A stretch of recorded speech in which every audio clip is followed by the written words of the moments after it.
La dama bianca è un gioco di logica, strategia e organizzazione che combina tra loro elementi del Mehen egizio, del Nard persiano e della dama cinese.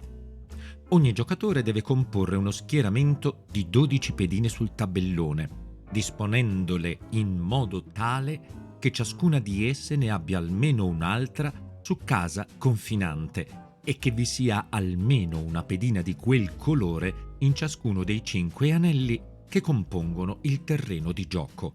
Solo allora una delle pedine che costituiscono il suo schieramento può accedere alla casa centrale chiudendo la partita.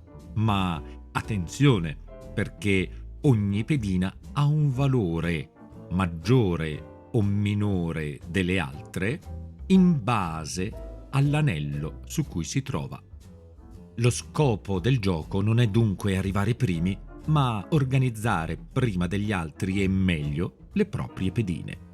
Ogni sforzo per fare questo è tuttavia contrastato dalla sorte, che tende piuttosto a dividerle, e dal movimento degli altri giocatori, che potrebbero creare dei blocchi. Il tema conduttore è che nessuno può raggiungere la casa centrale da solo. Le pedine isolate non fanno che girare intorno allo stesso anello, in senso orario oppure antiorario. Solo incontrandosi con altre pedine, sia proprie che avversarie, possono saltare da un anello all'altro. Dopo aver sorteggiato, lanciando un dado per ciascuno, chi muoverà per primo, la partita ha inizio. Il giocatore di turno lancia 2 dadi e sceglie come impiegare i numeri usciti.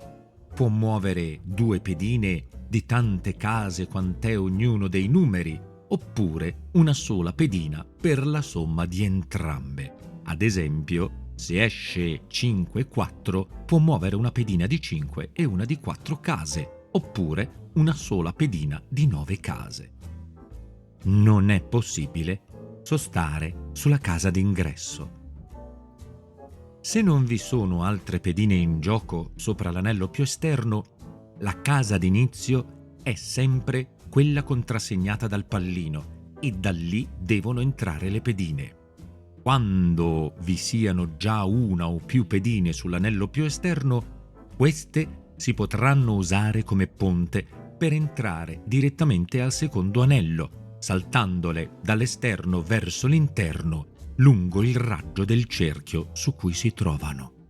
Qualora 2, 3 o 4 pedine si trovino incolonnate sopra uno stesso raggio su casa confinante con un piede nell'anello più esterno, allora si potrà sfruttare l'intero ponte mettendo in gioco una pedina direttamente al primo anello libero su quel raggio. Non è possibile usare un ponte per accedere al tabellone quando la casa nell'anello più esterno di quel raggio sia libera. Si dovrà entrare da un altro ponte o, in mancanza di ponti liberi, dalla casa iniziale.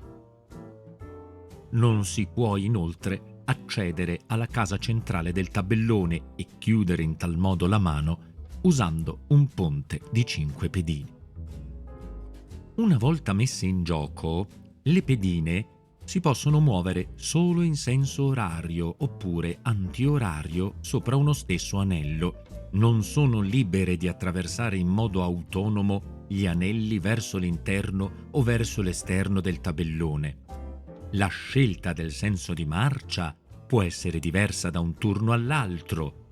Quando una pedina ne incontra un'altra sul proprio cammino, sia del suo stesso colore che di un colore diverso, è obbligata a saltarla senza catturarla né eliminarla, proseguendo dalla prima casa libera sul lato opposto della pedina saltata.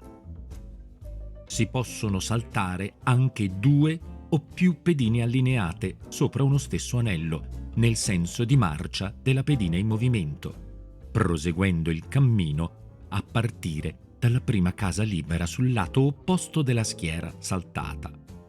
Il salto conta sempre come un solo passo, indipendentemente dalla quantità di case saltate. Obiettivo del gioco: è schierare le proprie pedine in modo tale che ognuna ne abbia almeno un'altra su casa confinante, anche in diagonale, mantenendo almeno un presidio su ciascuno dei 5 anelli.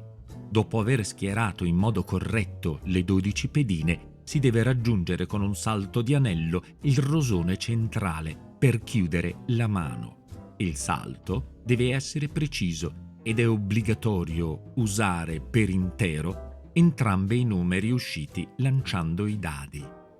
Quando i numeri non consentano di raggiungere la rotonda senza scomporre lo schieramento delle pedine, si deve comunque muovere, anche se questo disperde la posizione conseguita fino a quel momento. Vince chi per primo riesce a chiudere la mano, aggiudicandosi il punto.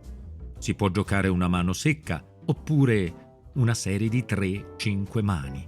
In caso di 4, 5 o 6 giocatori è preferibile il gioco a punti. Ogni pedina vale un punto per ogni anello che è riuscita ad attraversare in direzione del centro. Lo schieramento corretto vale 5 punti. La chiusura della mano vale 7 punti. Le pedine rimaste fuori dal tabellone si pagano 3 punti ciascuna. Vince chi fa più punti su 1, 2 o 3 mani di gioco.